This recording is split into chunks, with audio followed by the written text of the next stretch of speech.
एक बार की बात है, किसी नगर में नरेश नाम का एक किसान रहता था। उसके पास खेत थे, लेकिन उनमें ज्यादा कमाई नहीं होती थी। एक दिन नरेश अपने खेत में एक पेड़ के नीचे सोया हुआ था। जैसे ही नरेश की आंख खुली, उसने देखा कि एक सांप अपना फन फैलाए बैठा हुआ है। नरेश को एहसास हुआ कि यह कोई साधारण सांप नहीं है, बल्कि कोई देवता है। नरेश ने निर्णय लिया कि वह आज से इस देवता की पूजा करेगा।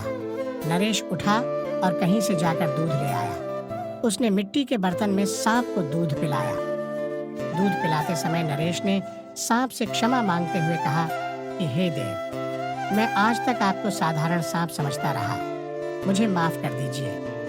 अपनी कृपा दृष्टि से मुझे बहुत सारा धन धान्य प्रदान करें प्रभु। ऐसा कहकर नरेश अपने घर वापस आ गया। अगले दिन जब वह अपने खेत पहुंचा, तो उसने देखा कि जिस बर्तन में उसने कल सांप को दूध पिलाया था, उसमें एक सोने का सिक्का पटडधा हुआ है। नरेश वो सिक्का उठा लिया। अब नरेश रोज सांप की पूजा करने लगा और सांप रोज उसे एक सोने का सिक्का देने लगा।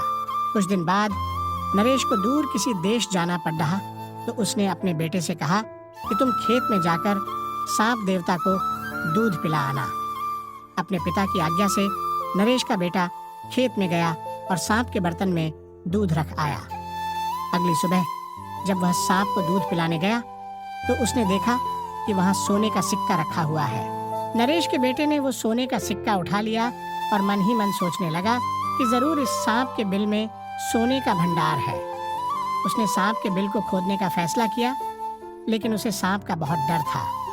नरेश के बेटे ने योजना बनाई कि जैसे ही सांप दूध पीने आएगा, तो वह उसके सिर पर लाठी से वार करेगा, जिससे सांप मर जाएगा। सांप के मरने के बाद मैं तसल्ली से बिल खोदूंगा और उसमें से सोना निकालकर अमीर आदमी बन जाऊंगा। लड्ढके ने अगले दिन ऐसा ही किया, लेकिन जैसे ही उसने सांप के सिर पर लाठी मारी, तो वो मरा नहीं, बल्कि गुस्से से भर उठा। सांप ने क्रोध में लड्ढके के पैर में अपने विष भरे दांतों से काटा और लड्ढके की उसी समय मौत हो गई।